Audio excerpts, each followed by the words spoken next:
Kate gave me a huge list of things to go over.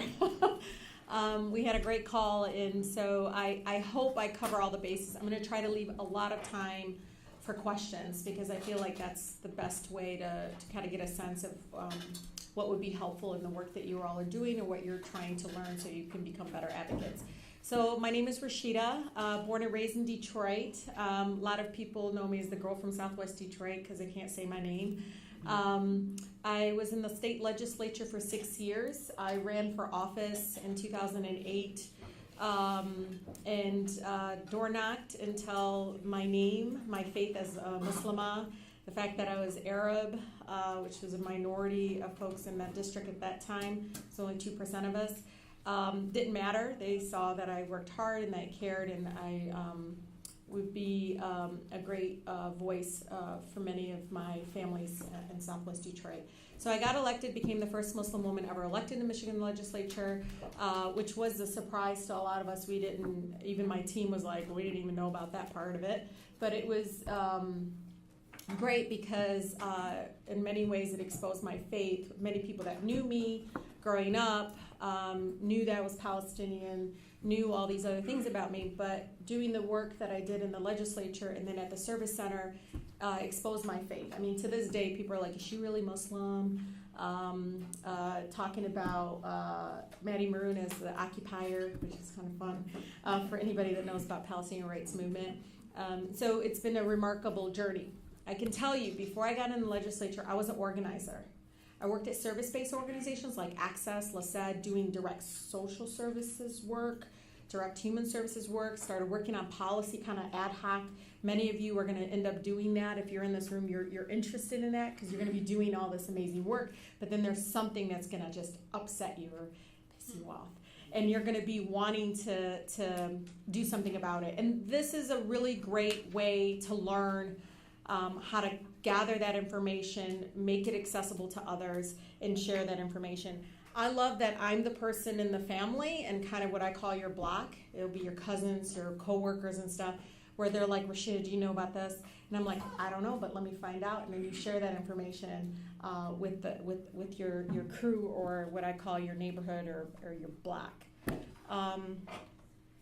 So getting to understand the legislative process, I said I'm a little pessimistic lately and a little upset with recent things that have been going on in the legislature, so that's why, if that's what they call it, because the process, many of you will hear is, oh, it gets introduced and then it takes 5 days before it becomes law and all this stuff, but then you hear about things that within 24 hours, it's law. Because of all these mechanisms, which you don't even need to understand the terminology, you just need to understand it's possible that they can hijack another bill that has nothing to do with what they're trying to do, but they'll insert the language in that bill and move it along. But layout of the state legislature is something I'll be talking about. How does a bill become a law? And even if it's too basic, you'll be surprised how many things that when I got there, I was like, oh, I didn't even know that. Tracking a bill in the committee process, which I think is extremely important, and that to me is the heart and soul of you becoming an effective organizer, is being able to track a bill and understanding the committee process. When is it best to leverage your power? What funds your campaigns is the fun stuff.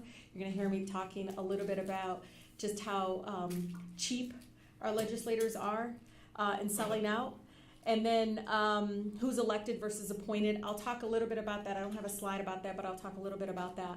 And then gerrymandering, I'm part of a lawsuit that's going to be filed in the state of Michigan in regards to this. And I think this is going to be a way for us to be dealing with kind of how harmful the redrawing of the map every 10 years has become for many of us in Detroit.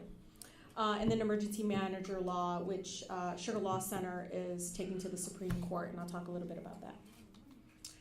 So layout of the Michigan legislature. So the Senate has 38 members. Each member has 250,000 people they represent. It's not a lot. Congressional members, it's about 700,000. And then there's obviously 27 Republicans, 11 Democrats. I put that out there not for you guys to assume that those 11 Democrats vote with us or vote with some of our values in this room. And may you be Republican or Democrat, doesn't matter. I just want you to understand the kind of layout of where the dynamics of what's going on in each chamber. In the House, there's 110 of them, and they represent about 90,000 people. It can range as low as 77,000, so very small amount of people.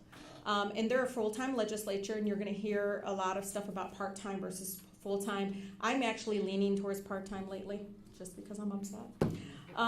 So there's 63 Republicans and 45 Democrats. 2 are vacant seats for the Democrats because one had to resign for different kinds of reasons, and then one passed away, actually committed suicide.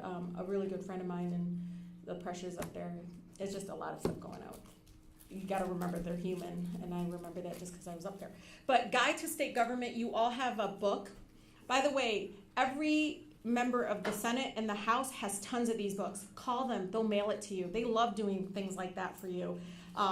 It's not asking to vote yes or no on a bill or whatever, but it's like providing you information. And please know that they redo those every single 2 years. And so just grab them because even though you see all the committee listings, that changes. They come up with funky names like Committee on Reform for this or Committee on that. So they'll always have an education committee, but sometimes they'll combine the education committee with another committee. So each committee list of committees will change depending on who's in leadership.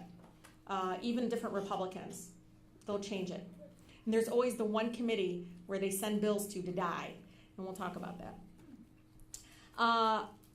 So an idea to fix something, to amend something, turns into what they call blue back. You'll hear legislators say this all the time, blue back, blue back. It's just basically the bill on the back is blue, where is lines where you can ask people to co-sponsor.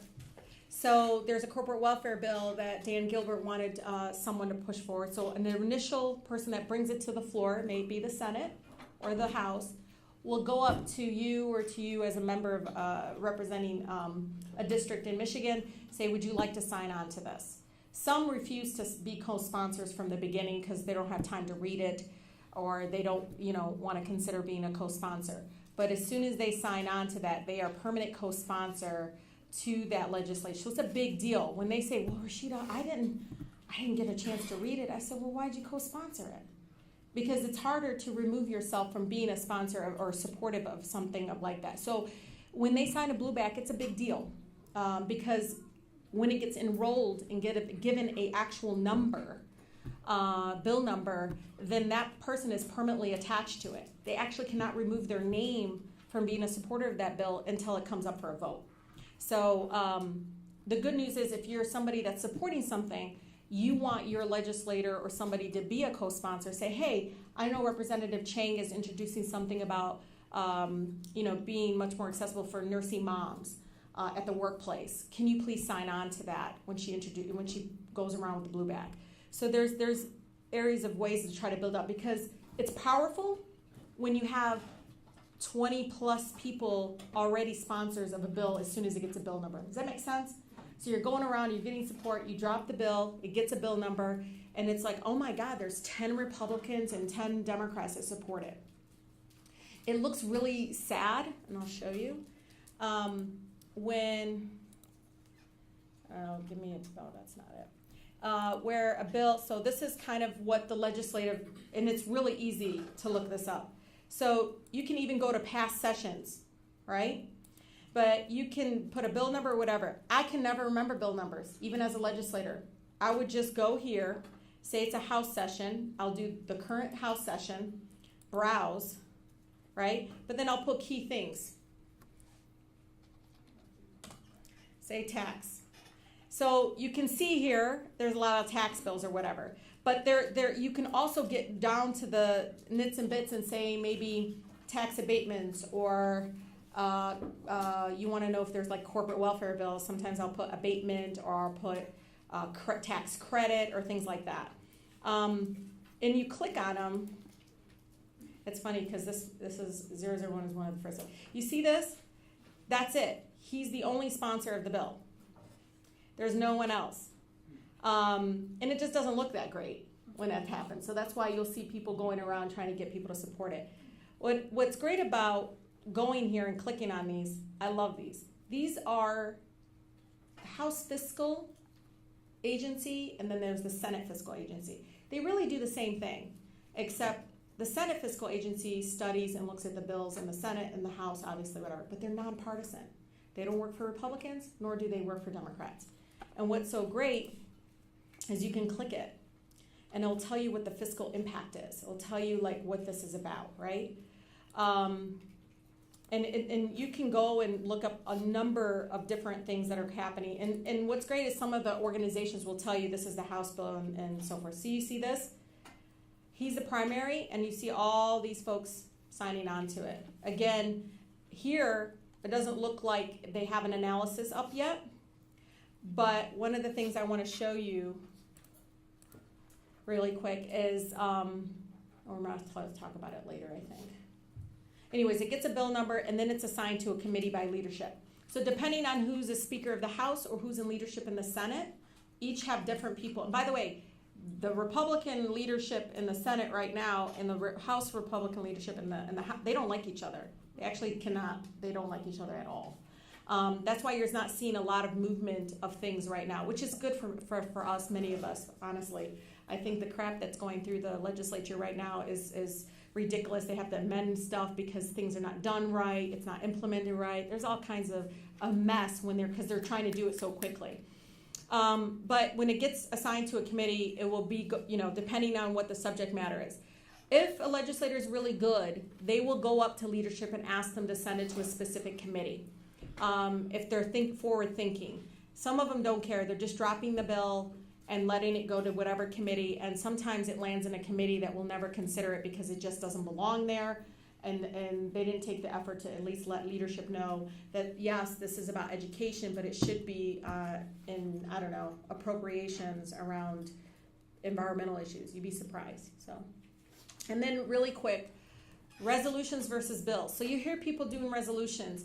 They're not really binding. Some are, if they can letter names or whatever, but some are passed to change rules and things like that. But most resolutions are to come, to celebrate a month of, maybe autism awareness week, or celebrating a culture, or things like that. And some are saying, hey, we need comprehensive immigration reform, and they can send it to the federal government. But they're more of like letters of support, I would call them, many of the resolutions. So when you hear people say, I introduced a resolution, great. But don't be like, giving them an award for it, is what because some people think it's so great. And I always think you deserve so much more than just that. So I showed you how you can look up a bill. And one of the things you can also do is you can go to the committee schedule, and you can see the list of various committees. And as you can see, it's summer and they're on break. Right here, you can actually go and see it online. I would highly recommend you just taking time to actually review some of the a committee that's maybe taking up a very controversial bill. It's very interesting to watch the actual process, which is, we don't have time to hear public. They've done it so many times when I was there. You don't got time to hear it. We don't. Next, let's just get it out. We'll pass it through, and you'll hear my Democratic colleagues tell me, Rashida, we'll fix it on the House floor. I'm like, no, that work is supposed to be done in committee, not on the House floor. So don't let them change. That's why I say they call it legislative process. But the real legislative process is you introduce it, it goes in committee, and that's where all of us can play a role in changing it for the better. And that's where the lobby groups and special interest groups come along. But that's where a lot of the work should be done, not on the House floor where, honestly, we're up there. We can't even touch them. I mean, they're moving this sucker so fast. And then they'll say, we're just going to get it out of the House, Rashida. We're going to send it to the Senate. They'll fix it. And it just keeps going, and it gets worse and worse as it moves along. But you can here you can actually go to committees and go to standing committees. And again, they change. What I love is the clerks, they're like nonpartisan. The clerks are people that kind of sometimes they don't even change depending on who's in leadership, Republican or Democrat. They're a great resource, y'all. Like, they'll tell you when a committee comes up. if you have a letter of support because you can't go up there, or a video you like to show, you can educate them or advocate for them to obviously share it. Most of them will share anything you send to them, to the actual committee members. And I'll talk about why that's important. Is because, yes, it's about 80 miles or so from here, and they only give you 18 hours notice before they actually take up a bill in committee. That's nothing. That's less than 24 hours. Trust me, as a person that has to monitor it for various coalitions, it's not a lot of time. And then they don't actually post it up, the final bill, until like I get up in the morning and it's finally there. And then I have to wait to see the analysis from the House Fiscal to see, oh, is this money out of education funding? Is this money out of this pot of money? And so, but this is really great that you can kind of see, calling Kath from agriculture appropriations. Agriculture is important to watch because sometimes they put immigration bills there. And appropriations, I was on appropriations for 6 years. It's a critical budget process that goes pretty quickly over a 4-month period. But as you can see, like communications technology was not a committee when I was there. Somebody brought it up because it was all about, I think, they're trying to, I think it's some sort of issue with communications monopolizing some of that stuff, yeah. Education reform used to just be a committee on education, just to kind of give you a sense. Energy policy, so forth. You can see here. Like financial liability reform, what the heck is that? Yeah. But you can see all the committee members listed here. C means chairman or chairwoman, chairperson, and vice chair is usually the majority vice chair is usually the same party member of the chair, and then the minority vice chair. I don't know. This should be minority. Minority vice chair is usually the party that's not. Does that make sense? The party that's not in power. So in this case, the minority vice chair would be a Democrat. So, and it doesn't matter as much for me. I think I always like to work with the clerks and work my own state rep. Even if she's not on these committees, I call her and say, Steph, like if I send this, can you make sure it gets to the right people? Can somebody, maybe your staff, go and read my testimony in committee? Those are things you can do, and I'll show you that. Amendments. So a lot of the amendment process is during committee. But please know, they do it all the time on the House floor, more than they should. And this is where they amend it. Say, I'll give you an example.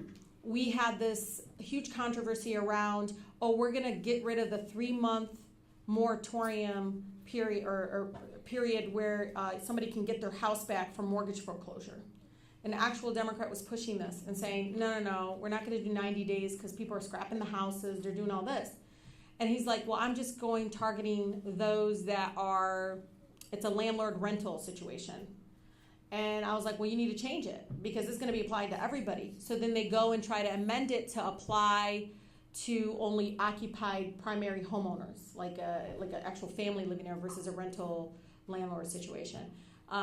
Again, that still didn't make me support the bill, but that's the kinds of things that you'll notice unintentional consequences, or they just don't know, and they're putting this forward. We get a lot of stuff from teachers like, oh, no, if you do that, this is what happens, because they're not educators and they don't understand, the calendar year, they don't understand this.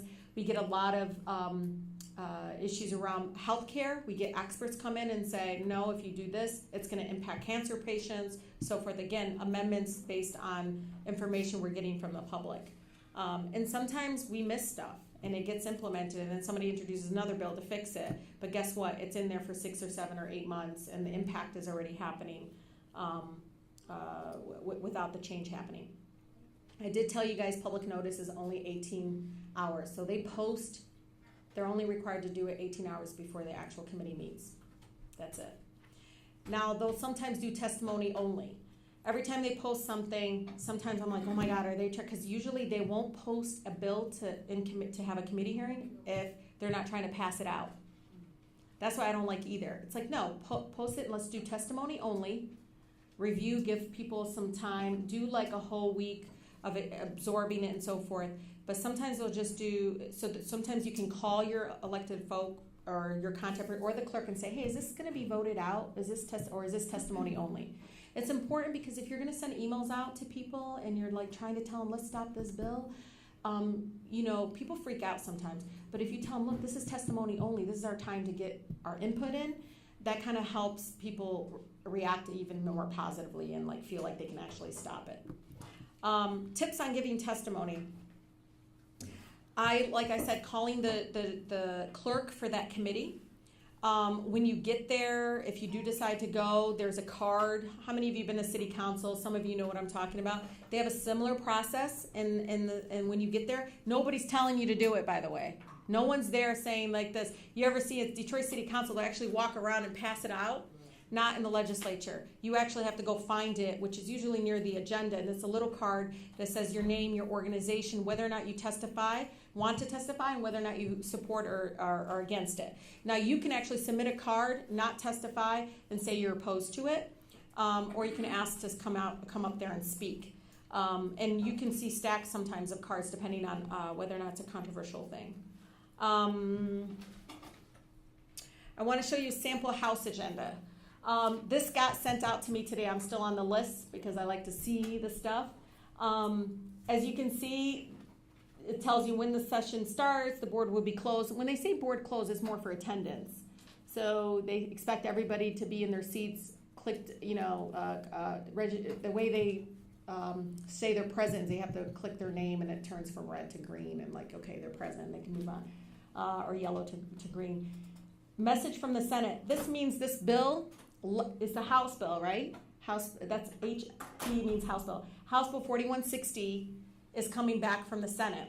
Well, that means it already went through the House because it originally started with the House. So this bill is close to being passed. If a House bill is coming back from the Senate, it's going through its final stages where it might not be, it's not going to be played, it can be, but it most likely will not be put back into a committee for yet another committee hearing. It will be passed through passage. How can you tell it's gone through? So you see messages from the Senate. By the way, any of you can ask to get the agenda for the House. If you're interested, let Kate know. I will get you on the list. And it will freak you out for a couple weeks, but then you'll get used to it. Yeah, because all this stuff, I'm like, oh my God, what is this? What is this? As you can read them, they're so scary looking. But some of them are not like scary when you start reading what the changes are. But going back to the original question, messages from the Senate always are usually on top. And that means this is a bill that went through the House and is coming back went through the Senate and is coming back from the Senate. It could be a Senate bill, but in this instance, it's a House bill. And that means it already went through because it has to go through the House and the Senate before it can go, or vice versa. It can start in the House, go to the Senate, or start in the Senate, go to the House, but it ends up going to the governor's office for signature. Does that make sense? I don't want to lose people. Okay. So in this instance, it already went through the Senate. And so it's coming back. You can see here the House is considering Senate bills. You see the SB? Yep. And so those are all bills coming from the Senate. That means if they're through passage, that they're already they're going, as soon as they vote for them on the House floor, they'll become law. Because unless there's, the governor decides not to sign it. He doesn't veto, he can decide not to sign it. Yeah, the ones that I always pay attention to are the economic development ones. You see that? Michigan Strategic Fund, good jobs. I don't know if you can click on this stupid ass bill. Okay, so as you can see, House has an analysis, Senate has an analysis, because it's ready to roll, right? Let me go back, hold on. Analysis is reported out of the House.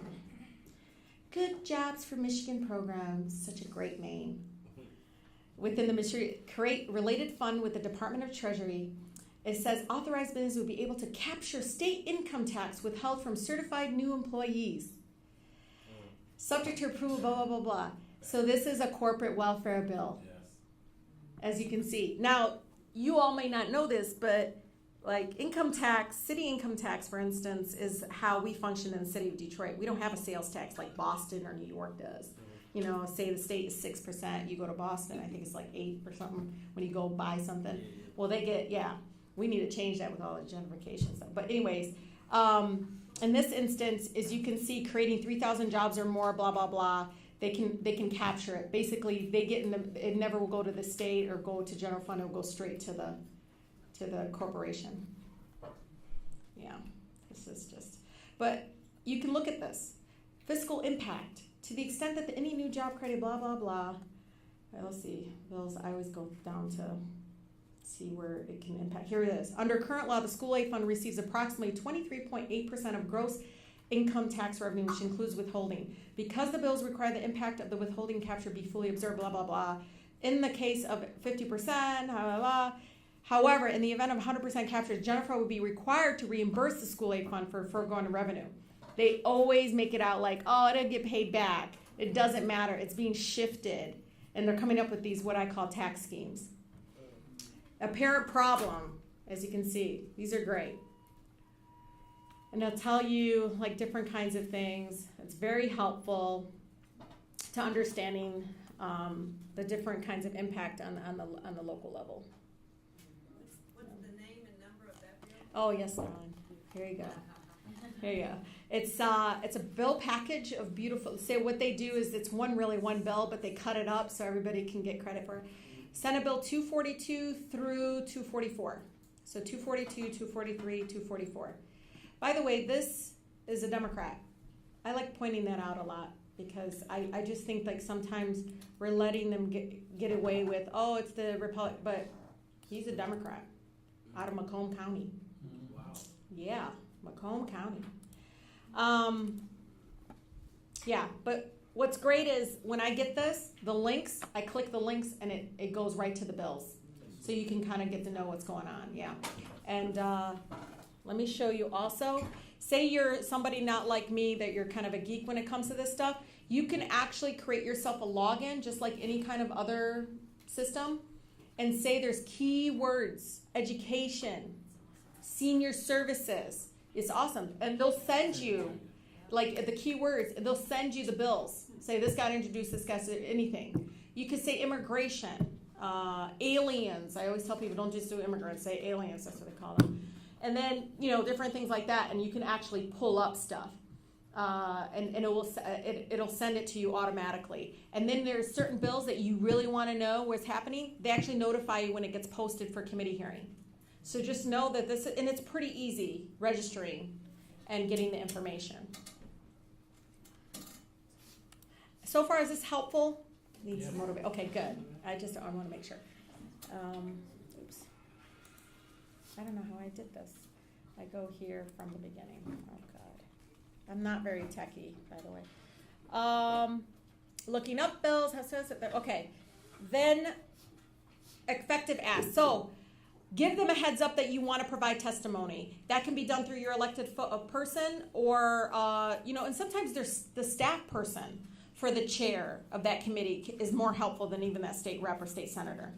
You don't have to physically go, send a letter or video. I want people to start asking about videos because I like the fact that, I went somewhere and they gave me like 3 minutes and I was like, well, there's people here that can't be here because they got jobs and everything, but can I run this video? Sure.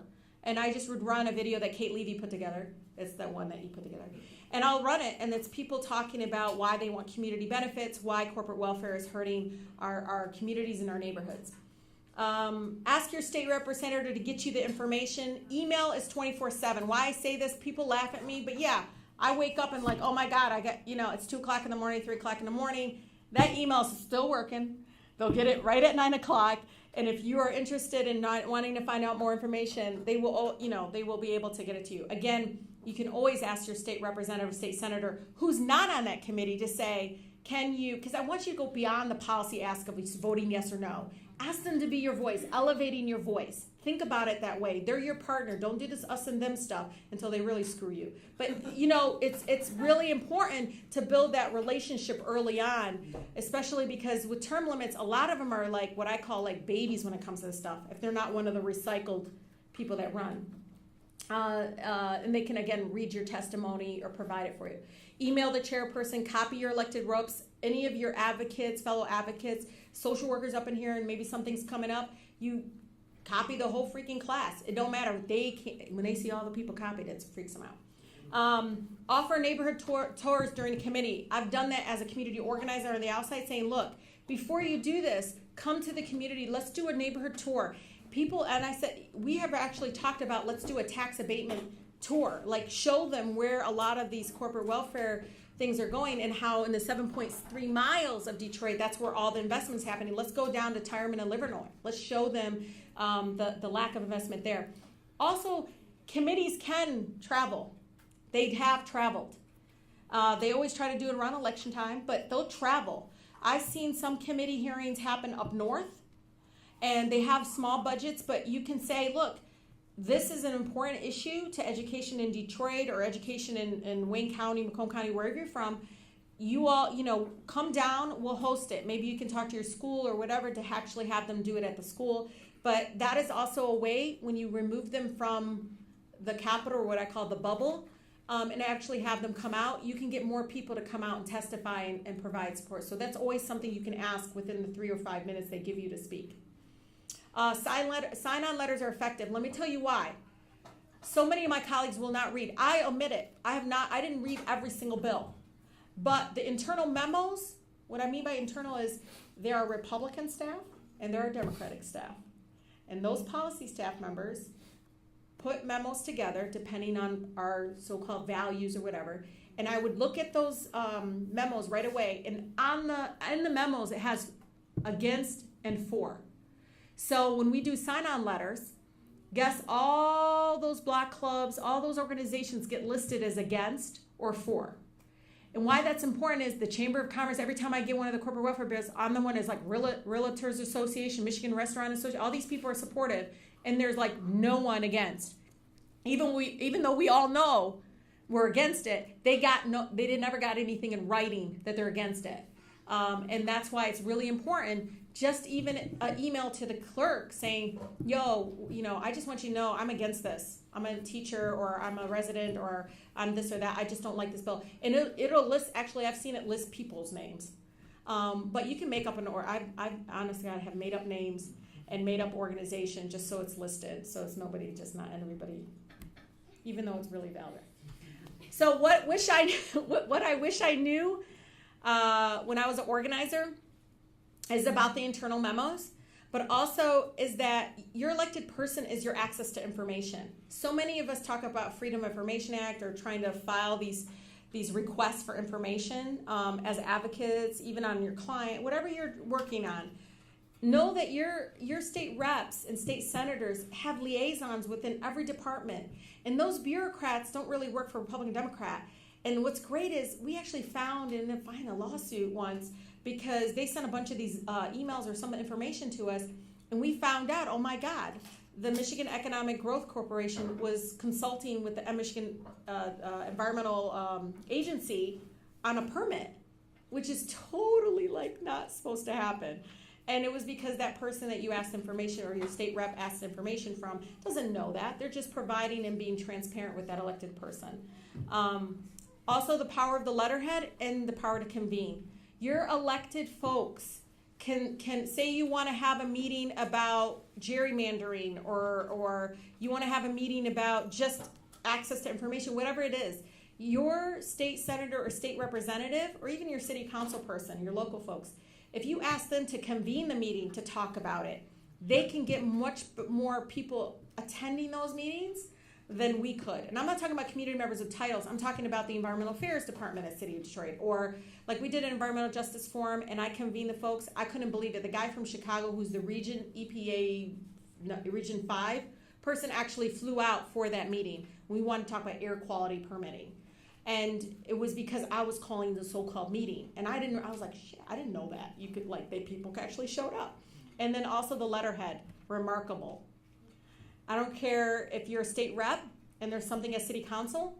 We have my state rep knows how important the Coke ordinance, the covering up the pet Coke on the riverfront, the Met Coke or Coke milkshake, whatever the hell they want to call it now. And she sends a letter to city council on her letterhead saying, look, I've gotten a number of calls and a number of constituents that are very concerned about this. That part of that letterhead to me elevates my voice, my kids' voice, and so forth. So be able to ask them for those kinds of things as well. It's very effective. These are some tools, adopting multiple strategies when you do this. So even though you're like focusing maybe on the House, is have a strategy for the Senate when you're trying to advocate. So be cautious about what's moving and what's going on. Please know that outside and inside of agitation is important. So as you have your folks on the inside kind of agitating, asking for information, to me is agitation. They hate that. Or just putting a request in, or just saying, hey, can you look, these are the organizations against this corporate welfare bill. And then on the outside, you're agitating by, talking to the folks in Cleveland who are upset at Dan Gilbert, saying, come on down, let's do a protest in front of the Gilbert, headquarters.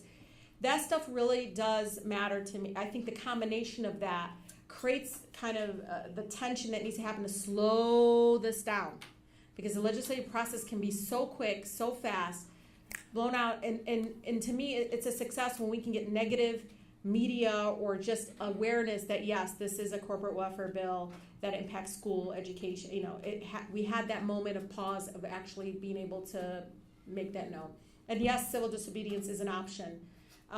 This is us blocking trucks at the Ambassador Bridge, and where he did refuse to remove the trucks. There's no bill I could have ever passed that would do anything about it. Nothing I was doing, I don't care what but blocking his traffic for 45 minutes, at least the courts finally put him in jail for like a day or something, and then they removed the trucks out of the community. So, but I can talk a little bit more about organizing the press, and that's really easy. Just have a listserv of different press that cover the issues that are important to you. And even if you're a community member without title, or you're just a person, you'd be surprised how many of them appreciate that kind of information of getting that. Yes. Why were they blocking his truck? I mean, what was it that he was carrying? So what happened is the Ambassador Bridge Company got a public money, and they were supposed to, with Michigan Department of Transportation, build a interchange connection directly into 9675, because 10,000 trucks come across the bridge every single day, and they were coming down Fort Street. You probably remember the backups and everything. Well, instead of building the interchange connection on his property, he built a duty-free store and 3 gas stations, tax-free gas stations. And he thought, okay, I'm just going to do this. He closed some streets down. And for a whole year or so, kept going in front of Judge Edwards. Judge Edwards kept telling him, you're in contempt. This is a contract you signed. You've got to build this ramp. Let's move it. Go. He never listened to us. And we finally said, forget it. We just went and blocked his trucks, which really upset him. Visualizing your concern. I always like to show visualization. So even during your testimony, as you're advocating, even as part of, maybe you send this picture or tweet it out to your elected folks, it's important to visualize why a certain issue is important to you. And this one is always very powerful in showing people, like you can see the houses right there. And the fact that 1 of 5 children have asthma, and it's one of the most polluted areas in the state. So campaign reports, yay, I love campaign reports. So what's really remarkable is how money moves. A lot of you will think that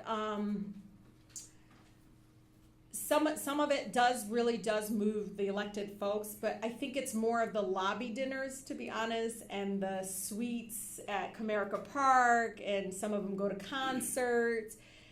That kind of like spoiling or attention for many of my former colleagues and current folks in the legislature, I don't know what it is personally. It's just like they're all of a sudden important because something they did before wasn't like, I don't know. I call it we need almost like high schools have counselors. I almost feel like we need counselors at the legislature to help them through whatever personal issues they need because they're so insecure. I don't know what it is. I'm trying to justify so I'm not as angry all the time about it. But the campaign lookup is really also very easy. You can search all committees. Say you want to search, give me a name, any name. Give me elected person's name. Pat? Who? Colbeck. Isn't that like this?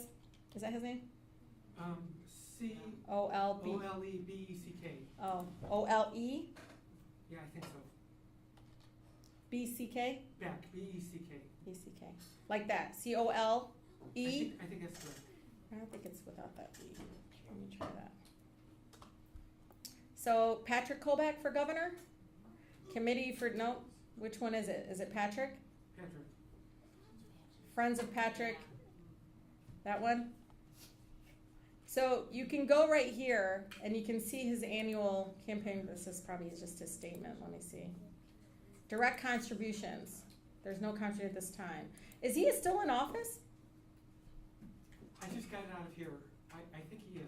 Yeah, if he's out of there, yeah. Let me look on the receipts.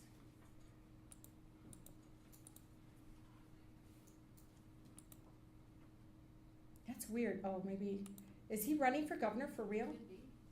Well, I don't know. huh. These people are crazy. They just jump this stuff all the time. It has to be this one. He's in Canton, right? Yeah. Mhm. How many of you have him? Who's this, quarter, let me see what this says. I live in Livonia, so He's yours? he's mine, unfortunately. Yeah, I think he's not filing his stuff. There's no way he doesn't have money. When's the last time there was election for the senators? It was 2014, right? Yeah, here we go. Here, Post General.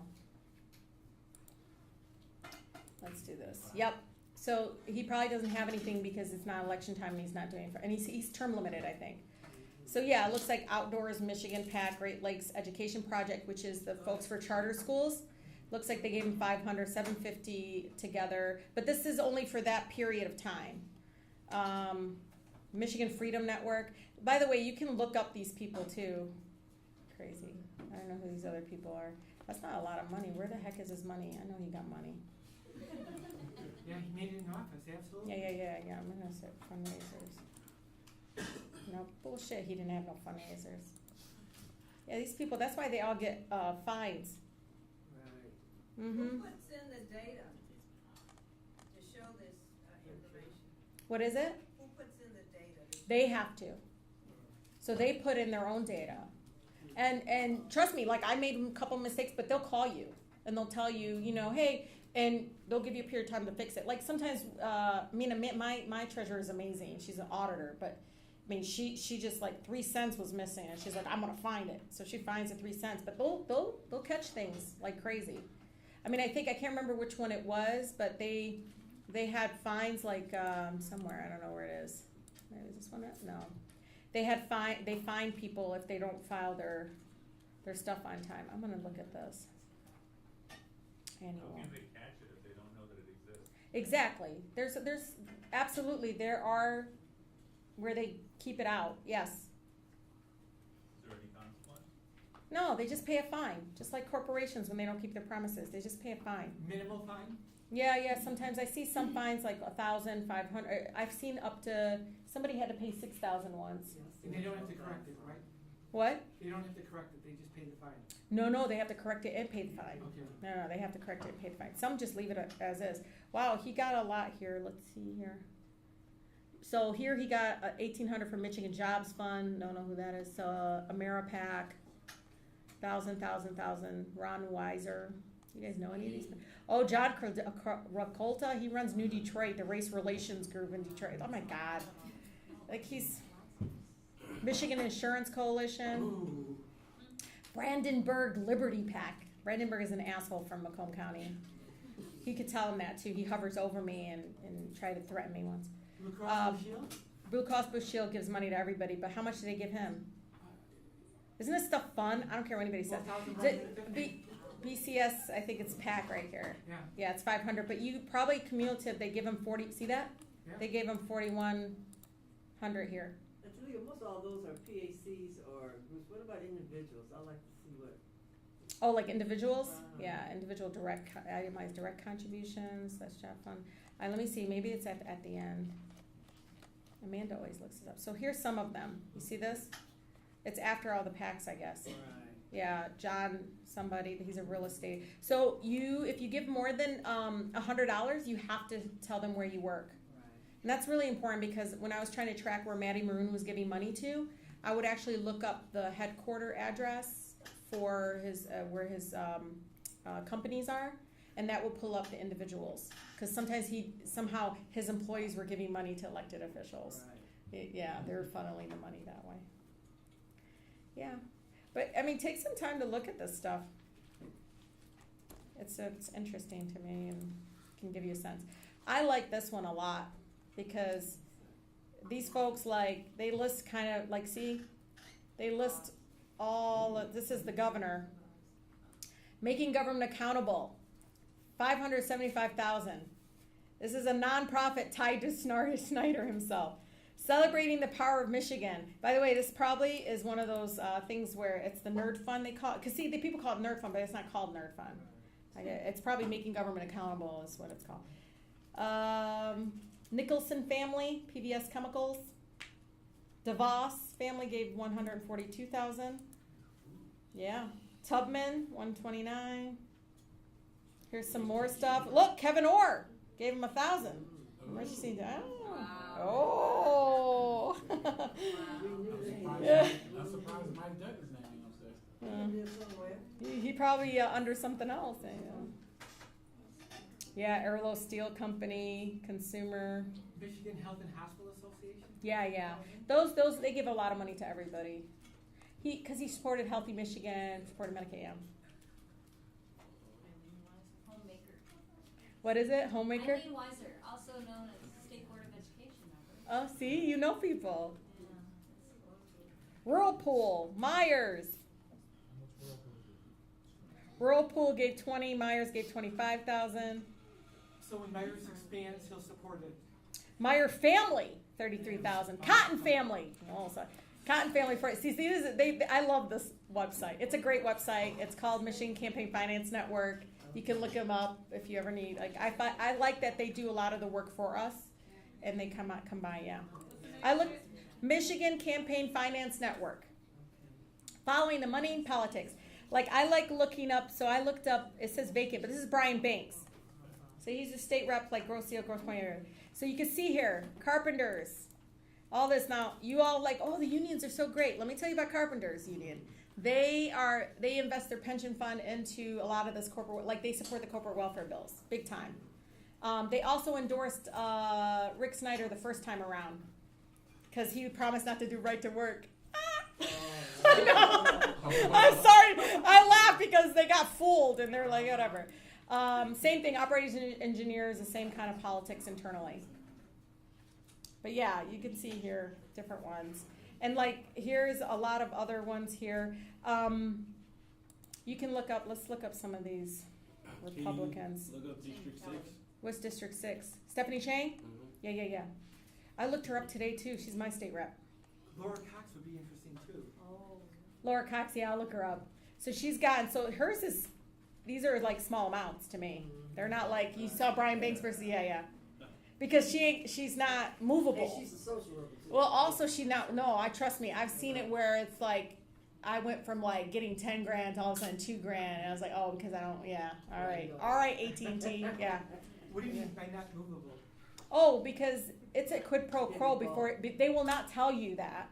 But if you don't support some of their initiatives, and they'll come and educate you on it, and they're watching your votes. So at the beginning, people were so generous to me. And then all of a sudden it's like, boom, they kind of, they stop. If you voted authentically, then some of the money stopped because you were not supporting their cause. Yeah. Like AT&T was the one that was pushing getting rid of the landlines, and I just wouldn't support it. But it's not going to impact you. I said, I don't care. It impacts up north people. I can't imagine, no, it's not going to I happen. heard that they're actively doing it in Michigan in terms of national, the focus Yeah. is on Michigan. Yeah. In terms of getting rid of landlines. So it looks like her parents give her money. That's cute. Yeah, I know this guy. It seems cool. Oh, that's nice. They gave him. How do you find out about limits on fundraising and like? So you can go to the campaign finance website, that one that we originally went to. Where is it? This one, and they'll tell you information and requirements. Expenditure analysis, search for land use. I can probably get it to you two folks too, but maybe that other site has it. This one. Follow the money. Yeah, I bet you it's on this site. What the requirements are. And they increase what PACs getting started, ballot questions, political parties, tips for treasurers. That's probably really important if you're a treasurer, it probably is in there. Like deadlines and stuff. Okay. So the other one that I really love, there is more, is this one. So you can look up people based on, I'm trying to look up people that are not, don't want to be search engine by registered name. So, I don't want to do the agent. Yeah. Oh, okay. Why is it so freaking hot in here? What did you want me to zoom in? I don't know how to would do that. What does it say it again? Command plus. Command plus, thank you. I just clicked it today and I found it. I'm gonna do this one. No, it's not this one. I just had it when I was in the office. Itemized lobby analysis. I'm just gonna put this part. So, say Chang, Stephanie Chang. Oops. Yeah. So here, dinner meeting, $63, $139, 44. That's pretty okay, right? It's crazy how they could show that. Yeah, I love this one. I just do. So Durhal, I showed Durhal because it's crazy. Because I was trying to look at Durhal's. Hold on. I have no idea what the hell Hope Network is. Airfare, Yeah, he went somewhere. the lodging. Yeah, he went somewhere. And I'm like, shit, $259. What the hell did he eat? And then, give me another name. You said Colbeck or something. Give me a Republican, guys. Stop. Laura Cox. Let's do Cox. She's not very nice. Yep, here we go. Yeah, hers is not so bad. Let's go to Colbeck. Colbeck. But you guys see what I'm saying. By the way, this includes hosting them in the suite because so many of them go to Tigers game. I see them on Facebook. Look at me. Sherigan Diggins. Oh, look at me. I'm if you follow her, you'll see where she's at, and she's the one against part-time legislature and got a lot of time on her hands. What is it, Colbeck? Colbeck. I think it's B-E-C-K. PCK. Yeah. Nope, twice. He's not very nice. I can imagine them not taking him out as much. Anybody else? Tim Kelly. Who? Tim Kelly. K-E-L-L-E-Y? I think it's Y. K-E-L-L-Y? I think so, yeah. Yeah, let's try that. Is this Marilyn Kelly? Oh, Tim Kelly. Here we go. Google took him out. 1,677. Internet State Policy Conference. Yeah. What did he learn? You can email him later and ask him. He was a teacher. He's a teacher, yeah. Here's another forum. He goes, man, they take them every. Travel and Lodging. Imagine Learning Partnership See, Forum. there we go. Do you know who those people are? Yes. I love this one. This one's the best. I just like because you know what? That's the stuff they don't want you to know. If you email hey, I saw Google took you out, for $1,000, tweet it at them with the link and be like, oh, look at that. Yeah. And by the way, this report is not information from them. It's the lobby firms who are really strict. They report everything. So these are the multi-client firms. So sometimes it's not even Google as much as sometimes the firm that's representing Google that helps report that stuff out. What site is this? So this is the Johnson, the Secretary of State site. Right. And you go right here, and I think you go to lobby disclosure. Okay. It's elections in Michigan, lobby disclosure. I think if you go elections in Michigan and then the lobby disclosure is somewhere here. Yeah, she needs to stop burying that stuff. Here it is, right here. And then you go, where did I go? I went, I think. Is that where I went? I think I went here.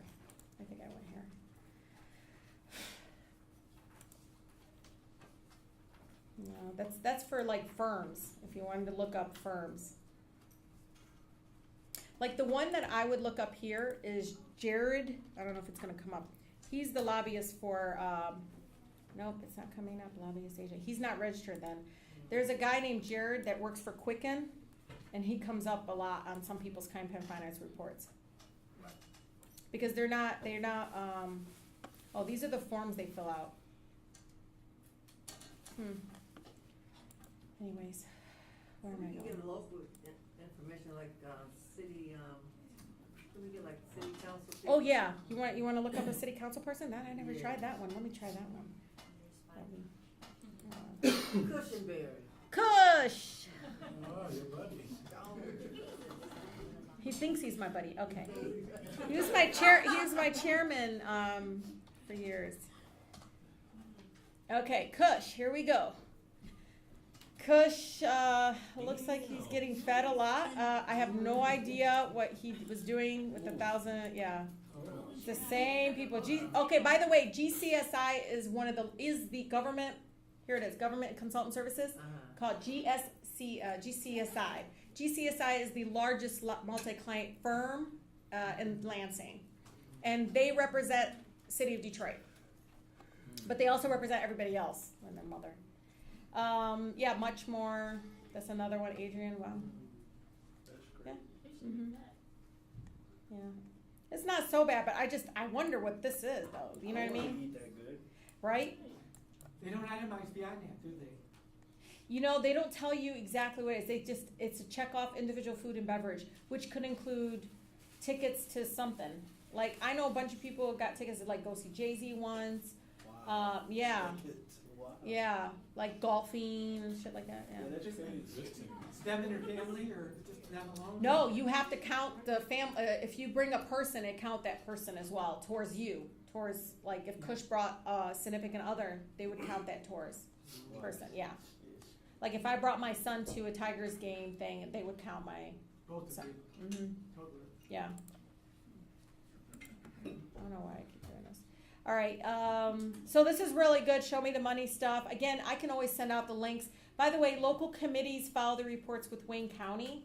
So, and that's a different site than the Secretary of State site. And there you can actually look up searchable database, right? And you can look up search committees. Say Cushionberry. Well, let's not pick on our Detroiters all the time. So here's where he ran for state senate, and this is for state rep. I don't see his city council. Maybe that's weird. Where's the city? I'll find out why his city council stuff wouldn't come up. But he would have to file. Let me see, Castaneda. Isn't Huh. it on the county? It's not on the county? This is. Oh, that's why. Thank you. Shit. I was like, what am I doing? See, it goes to, well, that's weird. Yeah. It would go to that. It links from county to Oh, you state. know what? Maybe Amanda exit. No, it doesn't make any sense. That's why we have these trainings, so we can find these Yes. niches. Right. View committees. Okay, let's try here. Committee type, candidate. I say candidate. Give me anybody's name. You want to do Castaneda? Just because I know her. There she is. Oh, I didn't know he's her person. Yeah, so. Yeah. Oh, come on. Why isn't it like?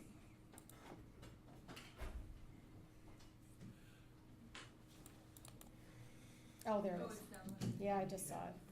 Okay, well, this is weird. That's just the paper filing. I want her actual contributions, though.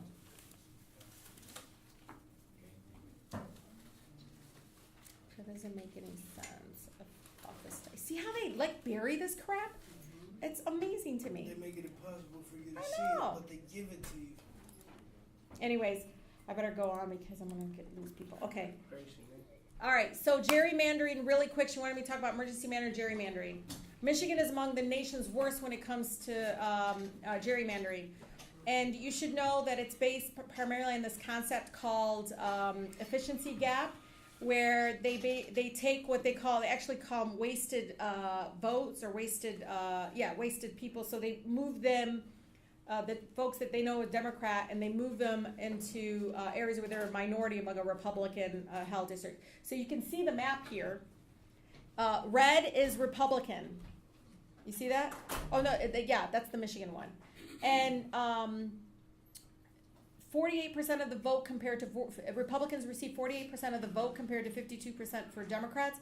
Yet the GOP in Michigan are in control of both chambers. in Michigan, Republicans wasted what they call 19.8% of their votes, while Democrats wasted 30.2. It's not them, it's the way they drew the lines, and they basically threw out 30% of Democratic votes, so they wouldn't be counted and diluted. And so there is going to be a case filed similar to what they're doing in Wisconsin, where they're challenging that on the constitutionality issue. So you're going to see more and more of that. Does everybody understand that every 10 years we redraw the lines? Because every 10 years we count people, and when we count the census, so every 10 years they count that the census comes out, and they're saying, okay, there's 700,000 people in Detroit, and each district is what, 250,000 per Senate district, 90,000 state house district, and so forth. But interesting enough, the state legislature is the one who decides the congressional, county, judges, districts, the lines, districts for judges, all of those, and it moves through both chambers just like a bill would. So they have, in the committee list, they'll have in a couple years called redistricting committee. And those members on those committees sit down and draw the lines. But in essence, it's the leadership.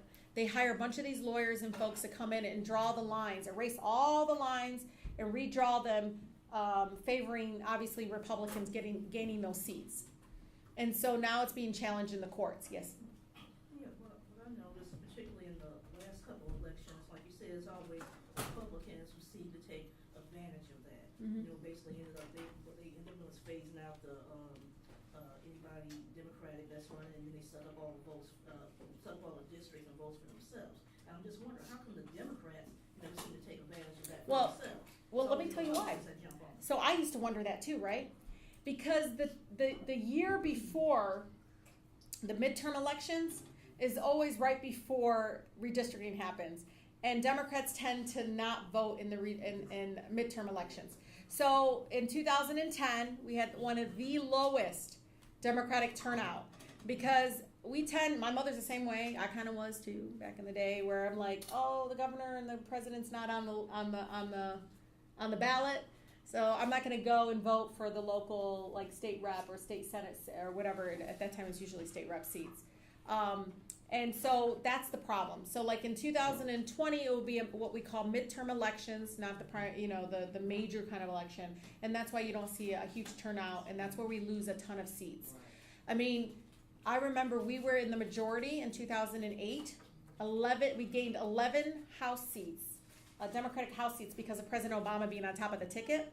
In 2010, 2 years later, we lost 12 or something. So we went back into the minority. We lost a ton, and we became in the minority. And then that time, we lost control. We could have still had the House and at least had more say.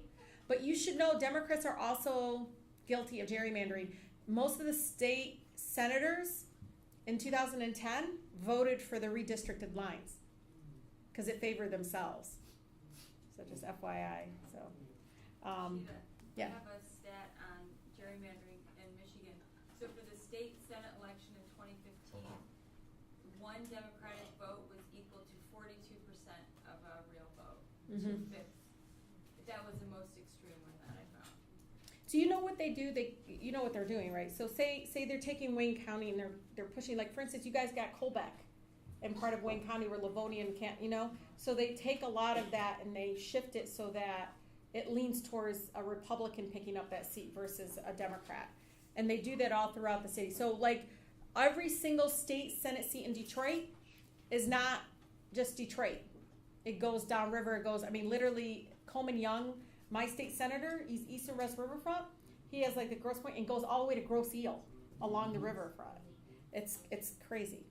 So, but yeah, I just want you all to know, Wisconsin, it was a huge win for us, all of us, Republican, Democrat, no matter, where they said, no, this efficiency gap approach formula where you're taking these and wasting these votes, that's unconstitutional.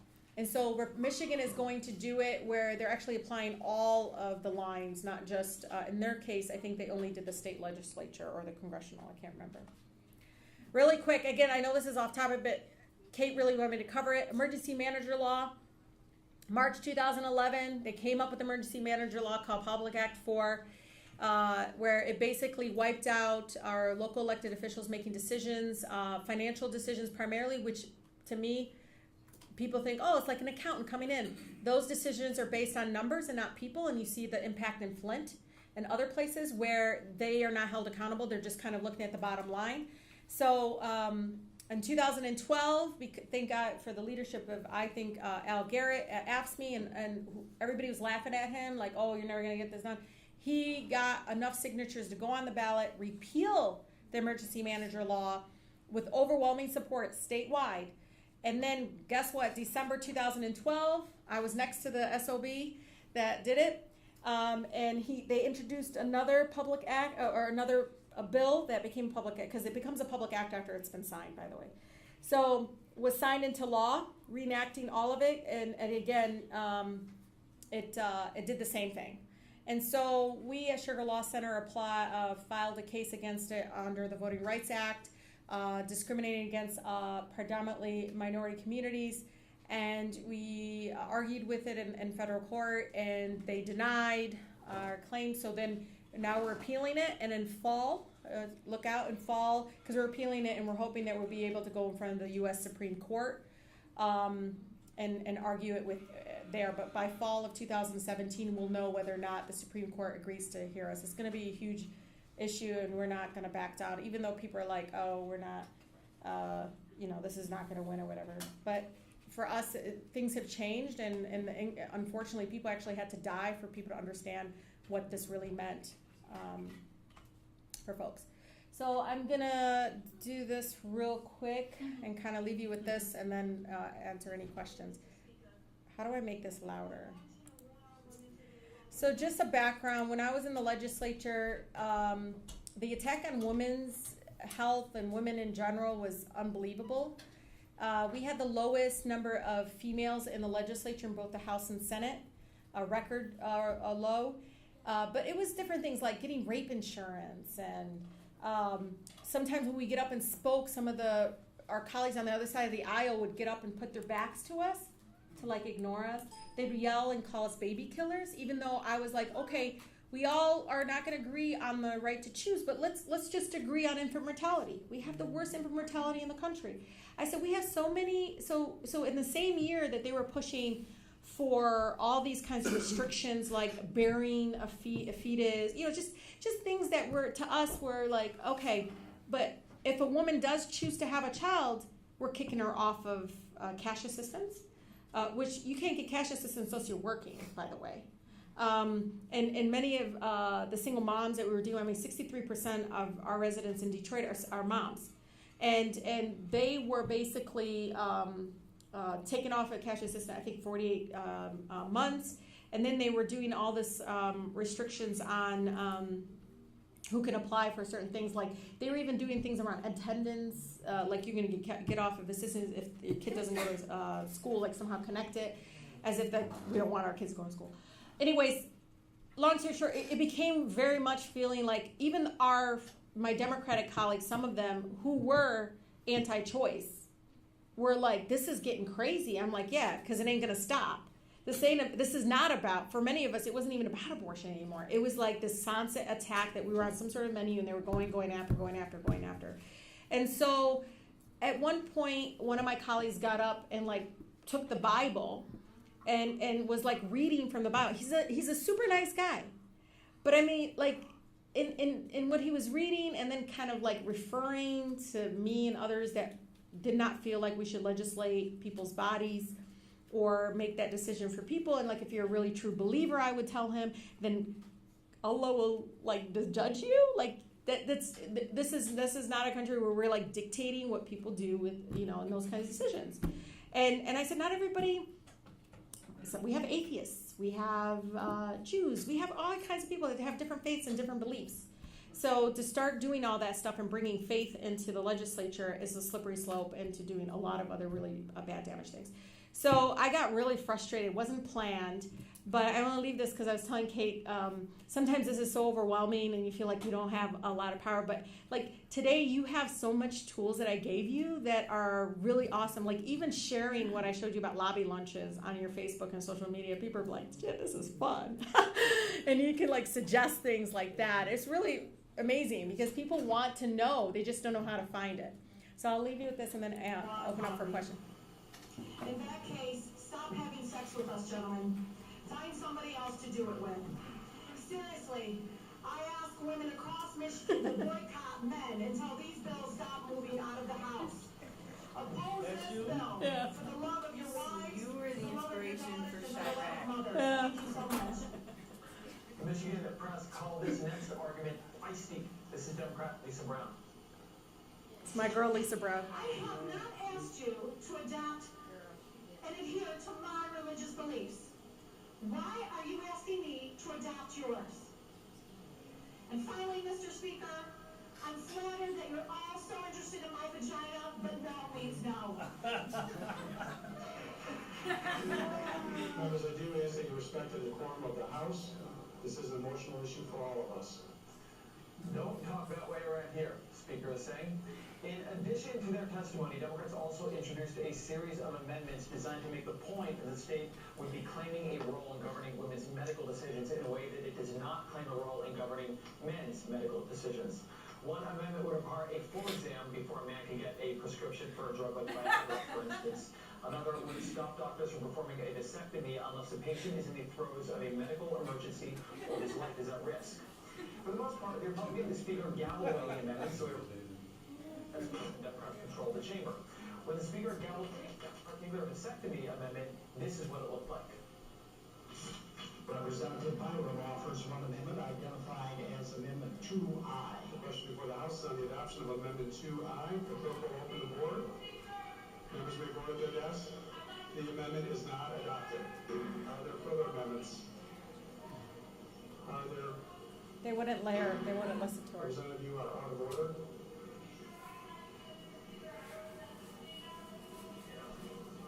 Would the clerk please read in the next amendment? It's a little hard to... So, they banned my colleagues from speaking the next day.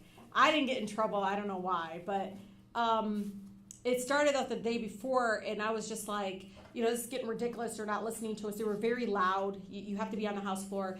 But before then, we had a bunch of these cards from women across the state. And, of course, Lisa Brown is like, oh, Rashida, you pull it up and, like, dump it in front of Speaker Bolger's desk. I'm like, they're always watching me. I'm the only Muslim on the House floor. I'm telling you, they're watching me. And she's like, no, you do it. I'm like, they already are. I'm the troublemaker. I'm not doing it. So all of that resulted in us just feeling a sense of desperation and just, like, fine, we're going to start offering these amendments and doing these things. I say that to you because people like us don't think about running for office, and I really think that's the critical problem with the legislature right now. And yes, I'll tell you, I love Senator Coleman Young as a person, as just like, I would love to like hang out with him. He makes me laugh, whatever. But at the same time, we kind of reduced like what we expect of him. Or reduced like, we want more. I mean, lately I've been kind of impressed with his plan recently and stuff. That's awesome. Like, encourage that, right? But at the same time, we kind of like wait until everybody else decides to run. Like, somebody's like, so you have now in Cushenberry running, but who's running against him? Not very many great options. And so that's the problem. I mean, it's true, but that's the problem with it. And is Cushenberry a bad guy? No. His just I think some of my colleagues honestly feel like pressing the button, voting yes or no, or doing certain things, that's enough. And not elevating the voices, doing things that really try to attack just the craziness of what they try to do and offer. And so it's really, really important that, you all, as you're doing the work that you're doing, that we get, nurse practitioners in the legislature, that we get teachers and city council, and all these places that I think are really critical and need your voices. So I really encourage all of you to do that, because as a person on the inside, I couldn't believe how much information I was able to provide, community organization advocates. Like, they never had to file. I said, don't you ever file FOIA, I'll get it for you. And one time when they said no to me in appropriations, I asked the director, even though we were talking about the budget, hey, I sent a request for this. Nobody gave it to me. Like, what's going on with that? And he looks around and stuff, and I knew why they wouldn't want to give me the information. But that's what you need to do. You need to have courage to kind of shake it up a little bit and ask for the things that your residents are asking information for, and be transparent and open. But with that, I'd love to open up for questions, concerns, issues. I don't know if you want to put the lights on. Or...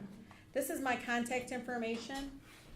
I'm easy to get in contact with. It sometimes takes me a while now that I miss my chief of staff so much. My girl, my right hand, she's my team person, and she would always keep me, on top of all my communications. But I'm pretty good, I think. I think Kate will tell you within a week or so I get back with people right away.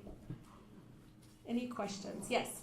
So nationally, one of the problems that Democrats have a lot of times is people don't necessarily see them as being as really delivering something that's different than the other side.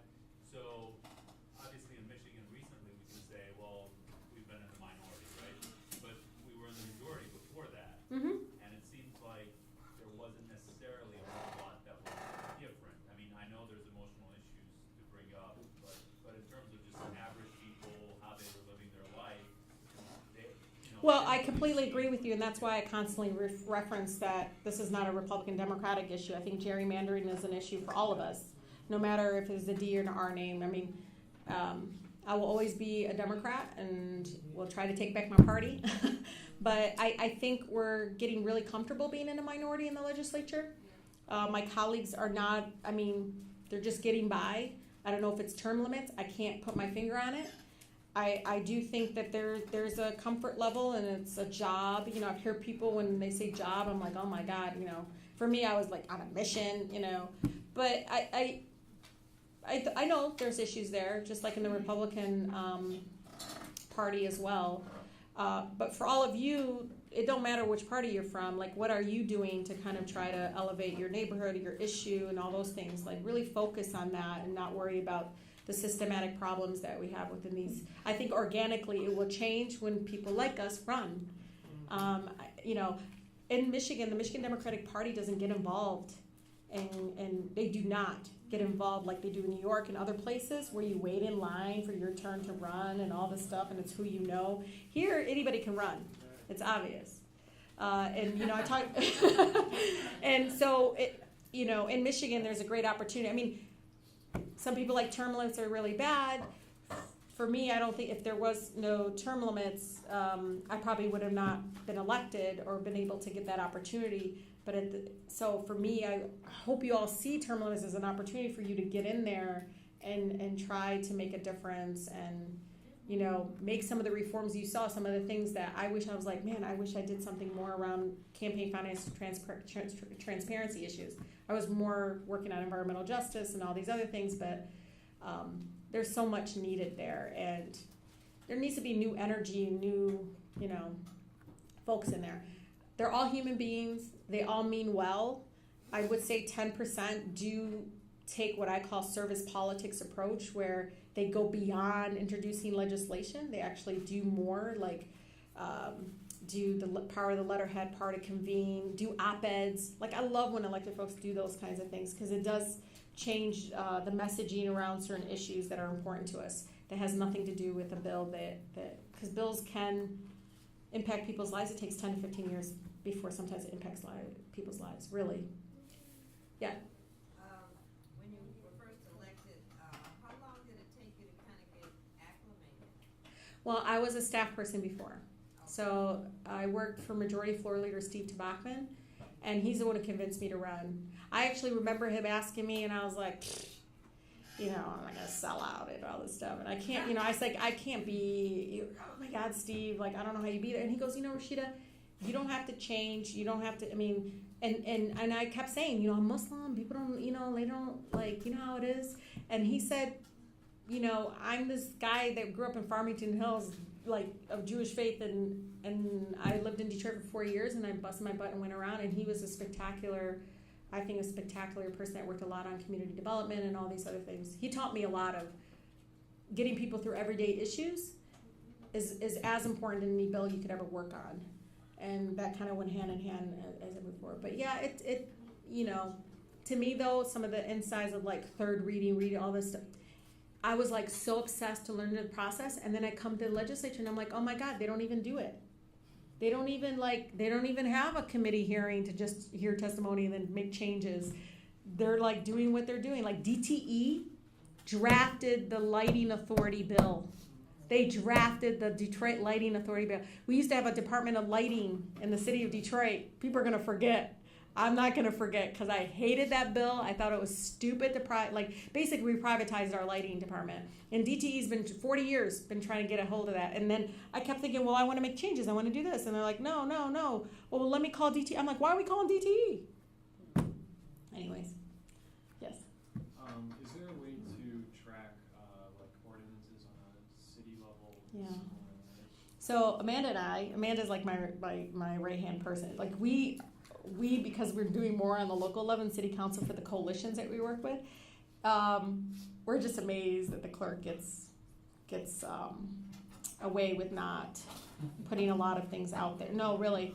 Do you know that Janice Winfrey is supposed to document lobbyists? Like she's supposed to have, according to city charter, all of our lobbyists, people. So Maddie Moon has this person come and lobby. Chanel lobbies like the city council. She's not listed as lobbyist. Jermaine, he does stuff for Marathon. So I can't go to somewhere and say, is that person lobbying our elected? We have no list of who's lobbying our elected officials.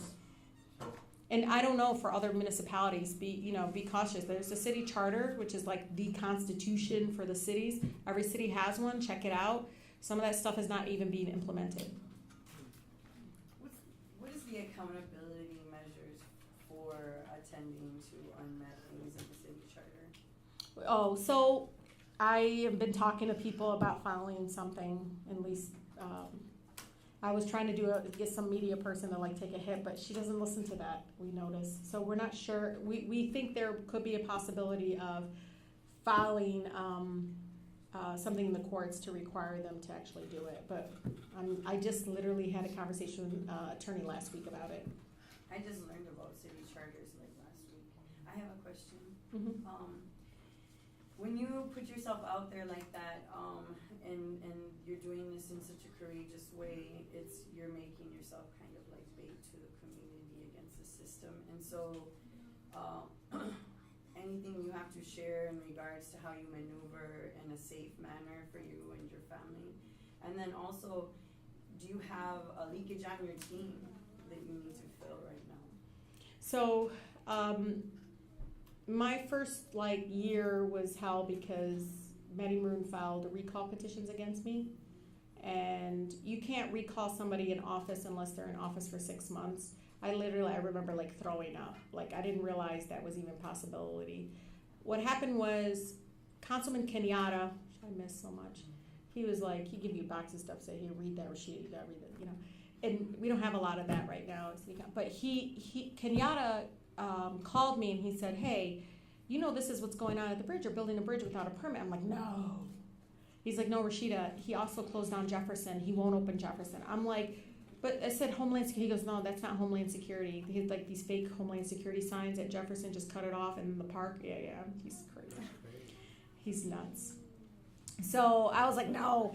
He sends me, it was this thick of a legal memo from the law department in the city of Detroit, and I still have it, and I share it all the time. And there it did an analysis that, yes, indeed, he was building and erecting this bridge and wanting to go over Fort Street and continue to build it without an actual permit. And then I had found out he had an application with the U.S. Coast Guard. So as an organizer, and that's why more organizers and social workers and people need to really get into office. Because I was like, well, let me just call and find out who runs the program. And I couldn't believe, people actually called me back. And then I talked to the woman that ran the bridge program. I'm like, yo, this is what's happening. She goes, we got a call from the city of Detroit about it. And I was like, well, have you seen it? Because it does. And she goes, well, who are you? I'm like, I'm State Rep Rashida Tlaib. I can imagine calling as an advocate, But sure enough, the U.S. Coast Guard ended up giving us a public hearing, which they don't usually do. And we had 500 people there in March, literally 3 months after I get sworn in. They suspend his permit. They suspend his permit. And he got so angry and so upset that he... At the public hearing?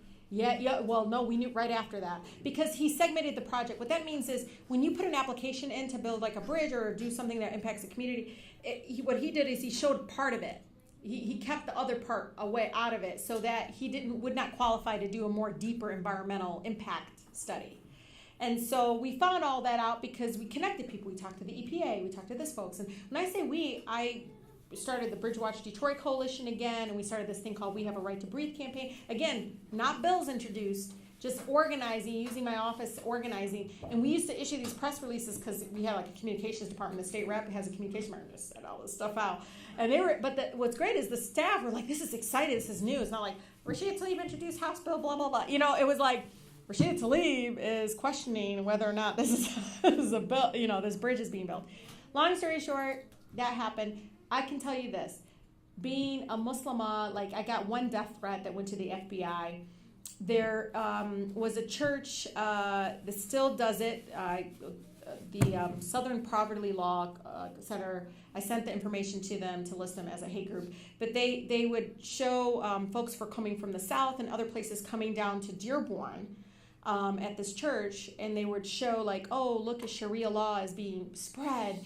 And then they would like put my headshot up and say she's the leader of moving Sharia law. By the way, I don't like wearing a head. I mean, it's just crazy.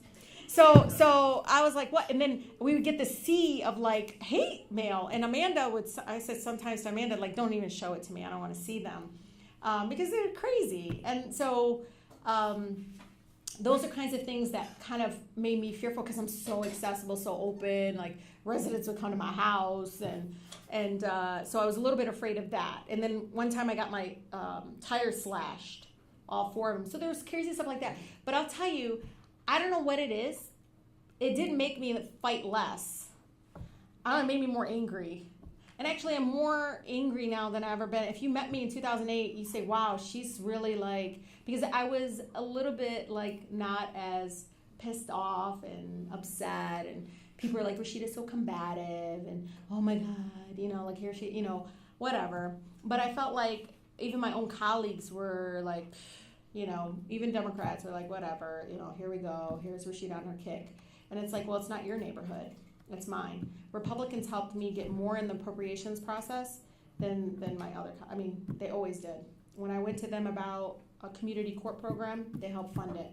Before and after school funding, I went to a Republican about who I knew was in the juvie system. And I said, if you have this program, and he goes, you're right, I'll do it, So there's things like that. And then, like, they tried to cut bilingual education, told them, oh, go ahead, it's illegal, you're all going to get sued. I didn't know that for sure, but it worked to get it in there. But there was things like that I did that I think some people didn't want to, do. I'll tell you, I know Raquel struggles with it. I don't want to speak for her, but, your life doesn't become private anymore. And your human mistakes get glorified. Like, I made a mistake on my taxes, even though my husband's the one who signed it on me. But you can't do that. You can't throw him under the bus, right? But, the different things like that. My personal issues with my father was, one of the first things that gets published in my first 6 months. So there's different things like that. It's hard, but I don't know. It's kind of worth it at the end when, my resident, I remember Reverend Pastor Baker at blocking the trucks. This guy is so quiet, so sweet. But he was blocking trucks. He came and he hugged me and he was tearful and he's like, that felt so good. I was like, didn't it? And then just Maddie Maroon going to jail that one day, you would think that we in Southwest are we were powerful. Father Tom called me from St. Anne's Church and was like, Rashida, I can't believe it. I can't believe he's in jail. Yes, he got lunch or dinner from Detroit Athletic Club.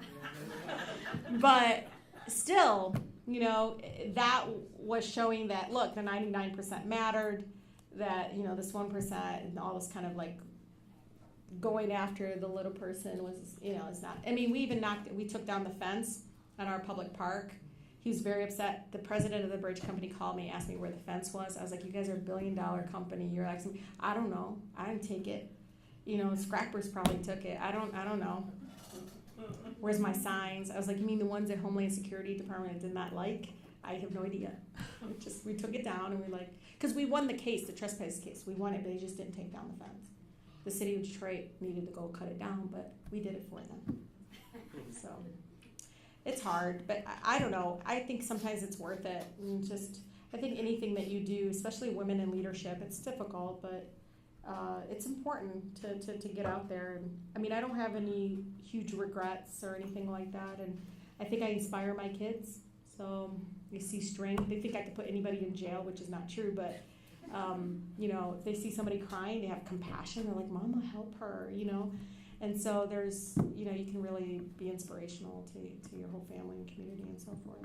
But yeah, you gotta run, y'all. Like, I'm serious. Yes. That's what, great job too, in terms of your presentation.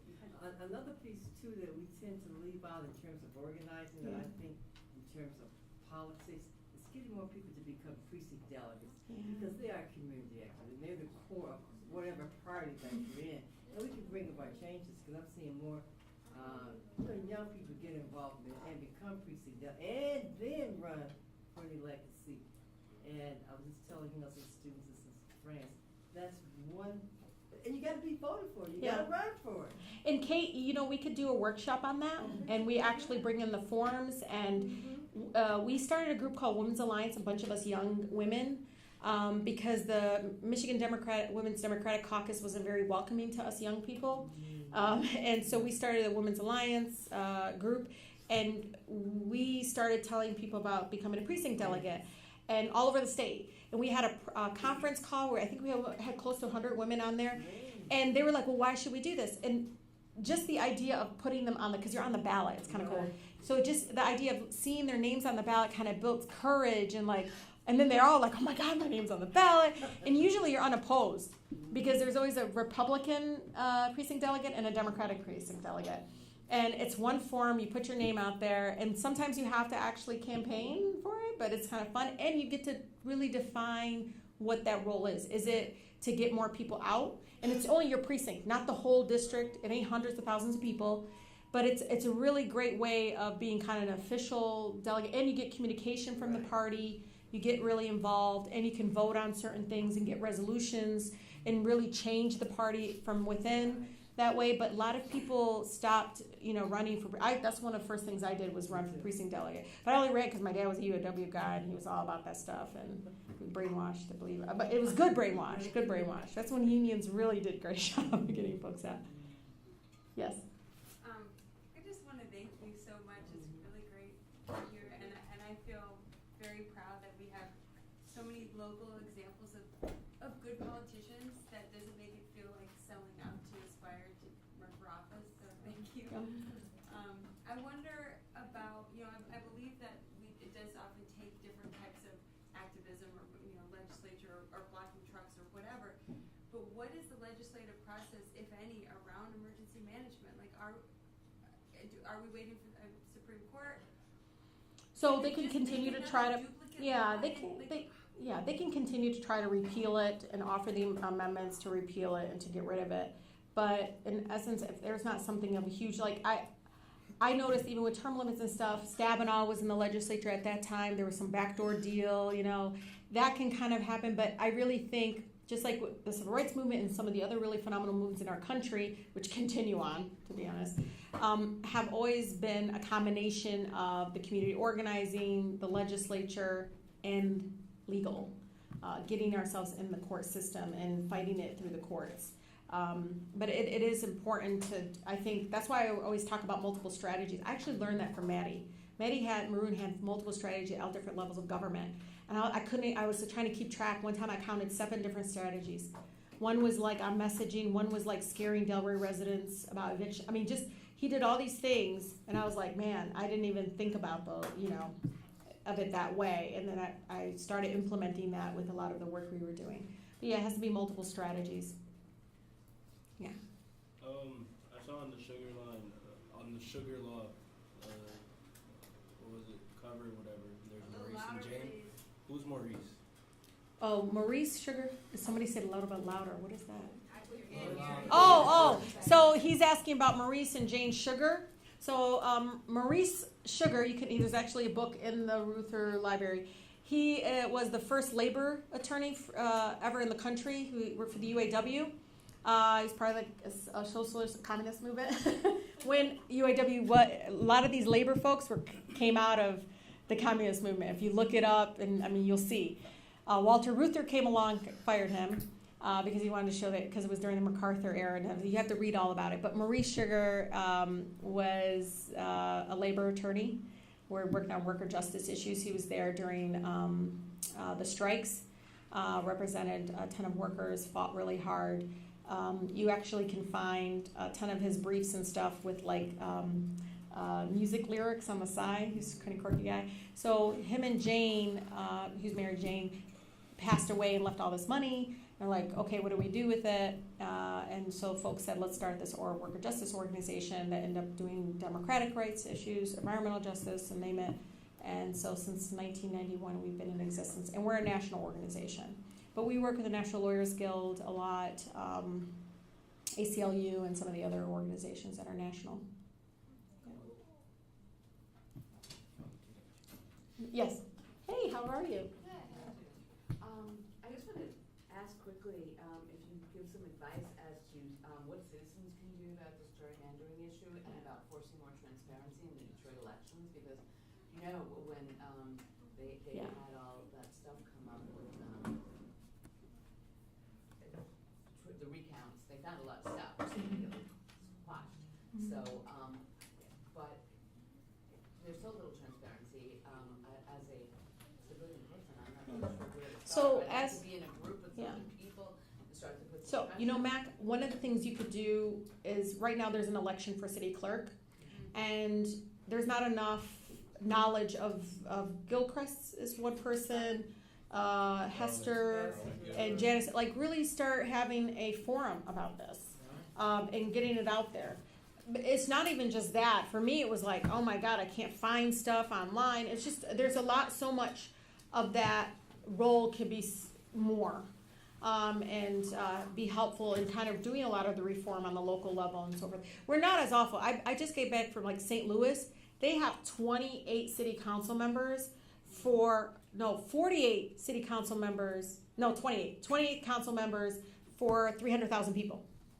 So trust me, like I was like, oh, we only got 9, thank God, But there's a lot of like issues, I think, in a lot of areas. Even we don't hear about the ones downriver or any of the other areas, but I think as a citizen, there is a high demand for forums like that. People contacted me all the time asking me about like candidate forums. And it's like we're waiting for other people to do it, and it's like we should do it. And, if you're in a building, have a forum where you're inviting these folks. And if they can't come, then send a representative. We have questions. So really be engaged on that end of it. I don't think we can go retroactively back and do anything about whatever, but there is a sense of dismissiveness as like, from and Janice and I have our ups and downs. Our clerk, when I use the words disenfranchised, she gets upset and hangs up on me. But I mean, the one thing that you could do is just try to promote, because I am not giving up completely on Winfrey. I think she could get there possibly even after the election. It depends. I mean, I do. I think it's a team she puts together. If she's not interested in doing it, she needs to find other people on her team to actually get it done right. But a lot of my friends love Gilchrist right now. Just adore the guy. I think he's fantastic. I haven't met him yet. He called me. Hester Wheeler I know personally. So, and you can ask him. Everybody knows Hester. Stop. And so the other question in regards to, you said, what is it? Was something else as a citizen. It was that, but it was something else. Yeah, well, the gerrymandering. Gerrymandering. So with that, there was a group in Grand Rapids that they started putting together a group saying, that's it. We don't want the legislature to put this together. We're going to do it ourselves. So you can come up with some sort of way to organize a group of folks that want to take it out of the hands of the legislature and create an independent caucus. So one of the Republicans, when we were in the majority, John Walsh, out of Livonia, and he basically, he introduced the bill that said he wanted an independent committee to basically do it. Well, when they became in the majority, I was like, let's do the bill. And he's like, oh, no, that's okay. So just to let you know, but Democrats would have done the same thing.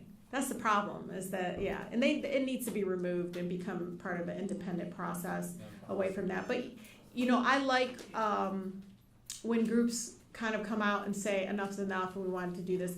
and you should know there's talk, and I'm not sure when it's coming out, but there's talk of putting a referendum on the ballot. Yeah, I thought I saw something out there. Yeah. And then, periodically I see people saying, oh, we should meet up and talk about this, but, it doesn't. No, I met the woman, as a young woman that's actually running the referendum movement around redistricting. What? It's called Voters, Not Politicians. Thank you. Voters, not politicians. If you can send that maybe to Kate can send it to everybody else. And, I was at the, I campaigned for Bernie. Yeah. So on election night, I was there, and people who were in charge of the campaign there actually got a call from the election, headquarters, and they had to go down there that Mhm. night. And then when I got home, I had a message on my phone from some lawyer saying, oh, we need more lawyers to come and watch this. Well, why isn't that a little bit more efficiently organized? I mean, it was too late then. So, Mhm. but I would have been glad to do it, and I was close enough to do it. I was probably 5 minutes away. So, I just feel like there's a lot of missed opportunities. We all want to be. Yeah, we have a national board. So one of our board members just sent us a memo of why Sugar Law Center needs to be doing more voting rights. It's like we're only 3 of us. I mean, Kate did a video about it. Like we're already overwhelmed completely with a lot of this stuff, but it's just so much. But I said only if we can get like another national organization to kind of help us deal with some of these things, because there's always this reliance that all of us can kind of hold folks accountable. It's like so much pressure, but I feel like there's missing infrastructure there that can continue on even if we get old and retire and kind of tired. You stop going to council, I stop, tweeting angrily at them. And so there needs to be some sort of mechanisms already there that we can all build up so that it's there and we don't have to worry about it all the time. Right, but it's that we can take turns. Yes, It doesn't have to be yes. that you decide to start. It's voting, exhausting. and You have to go until that issue is resolved. It's like you can take turns with another Yeah. person. Because even with the Detroit votes not being, I don't think that's some sort of conspiracy. Some people do. I don't. I just think it's the lack of focus on that and the fact that, talk to her about it. It's like she's like, There was whatever. a lot of stuff that came up during that recount period that looked pretty shady. Well, I don't know if it was from leadership there as much. I don't know. A lot of people say Mike Duggan, the write-in thing was shady. So it was, wasn't it weird? Yes, Kate. Okay, so, you mentioned earlier that you were part of the appropriations committee. Mhm. Can you, talk a little bit about that, what that Yeah. means, what it means when appropriations are attached to bills? Yeah. So the appropriations is a fancy name, but it's really the budget committee. And that's where the focus for like almost 4 months is looking at all the department budgets, Department of Human Services budget, Health Department budget, agriculture, you name it, goes through the committee. And then there's subcommittees within the large budget committee. So there's that dig into the Human Services budget, those that dig into the school aid budget and so forth. And there's this 3 to 4 month period at the beginning of the year after the governor has said, here's my proposal. This is the budget I think you all should support.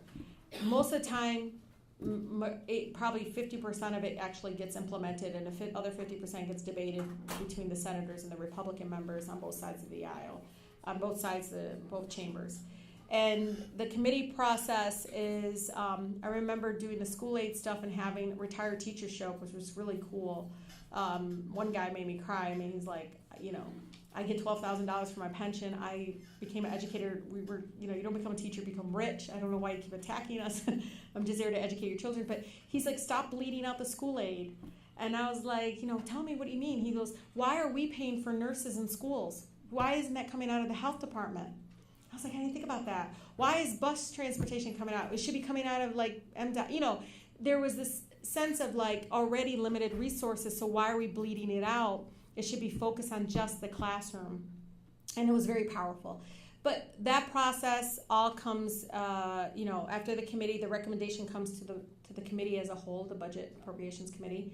And we pass our version out of the House, and the Senate sends their version, which most of the time is very different from each other. And then it goes into what they call a conference committee, where nobody gets a say really on anything, even though they say that. And then they, behind closed doors, decide if something doesn't match up, it becomes an issue within conference. If it's the same amount of money coming out for both projects or whatever it is, it's fine. It cannot be discussed during conference, but during that time, they basically resolve any differences in both of the Senate version of the budget and the House version. Let me tell you what's changed, which I don't like. We used to be able to vote individually on 15 budgets. Now they do it as a whole. What do they call omnibus? I hate it. Why I hate it is because they wrap it all into one, and you can vote one package all at once, and it's just a mess, and it's not transparent. You have to unroll it, is what I call it, to actually see what's the impact in DHS, healthcare, and all this stuff. Now, and this is something that started when we got out of the majority. In 2010 and on, it's been an omnibus bill, which has been really difficult. And it's even the Republicans were complaining about it. But you know what's interesting about term limits? My colleagues don't know that it was like that before. Right. That's the issue. I was like, what do you mean? I was like, we used to vote 15 different bills.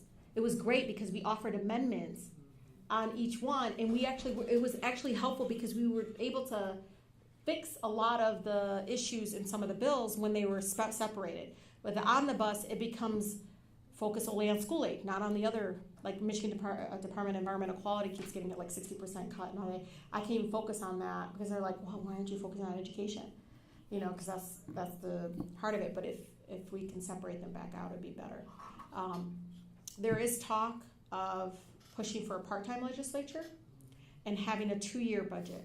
I'm not against a 2-year budget. Some people are.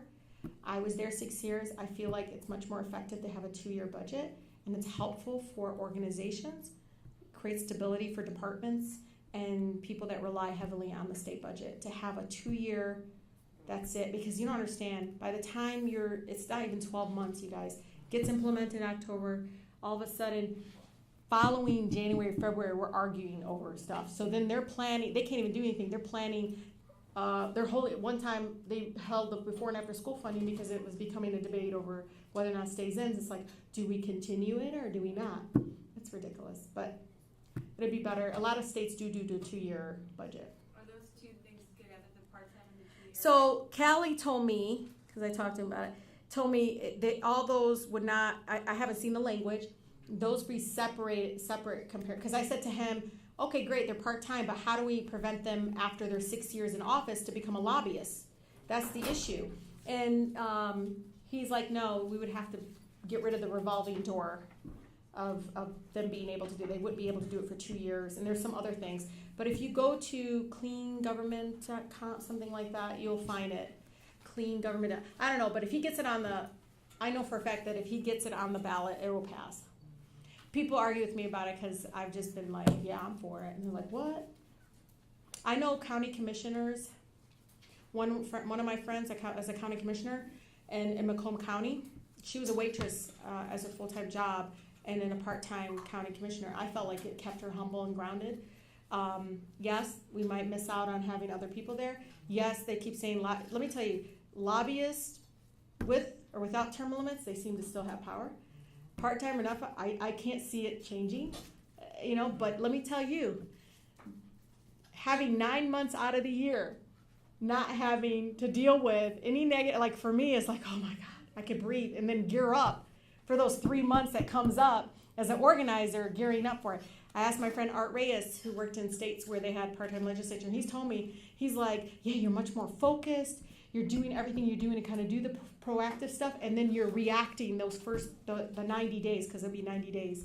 And then you start over again. And I told him, I said, it's crazy because Council President Brendan Jones would be like, oh, I want to do this, but Lansing might come in and strike it. So we worked really hard to get, Grand Rapids did something where they punished employers more if they did wage theft, which is a huge problem in the state of Michigan. And the state legislature, because the Michigan Restaurant Association, made that mute, completely passed a bill that would make it mute. Not giving a lot of local control over, if it's an issue in Grand Rapids, they need to handle it, let the local community handle it. Why is it becoming a state issue, and why are we, it's wage theft. They're stealing from people. Like, they have to at least prove it. It's not even like a standard, yeah. But yeah, for me, it's this attraction of not having 12 months out of the year worrying about what's on the agenda, what's going on. I guess that's my self-interest in it. But also the idea of the folks up north and so forth being home those 9 months, not spending like, they come in Monday and they stay there until all week and, you know, and being accessible to the lobbyists. No, let the lobbyists have to fly up to Mackinac Island. And Will their salaries be cut in half? yes, 40,000. So what will go down the budget? Is the other money going into the general fund?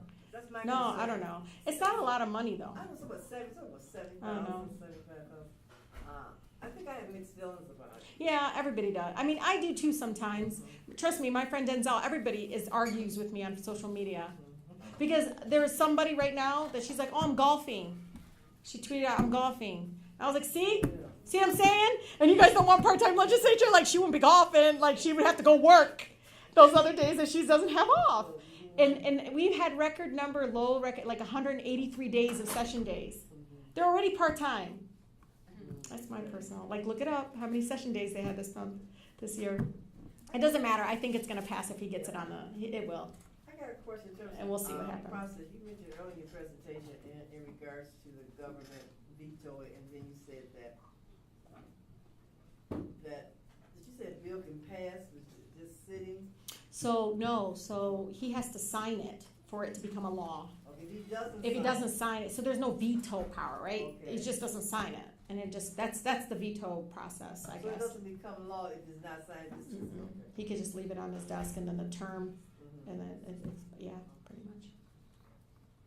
I have one more question. Yep. Okay, when you talk about Detroit Edison, right? What do you mean by that? How does that actually happen?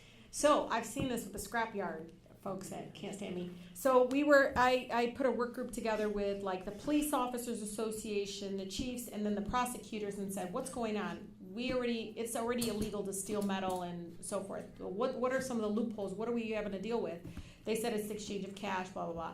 So as we're moving things forward, the scrapyard owners find out about it, and then they're like, we want to be part of the work group discussions. And what I mean by work group is by the way, us as legislators don't draft the bills.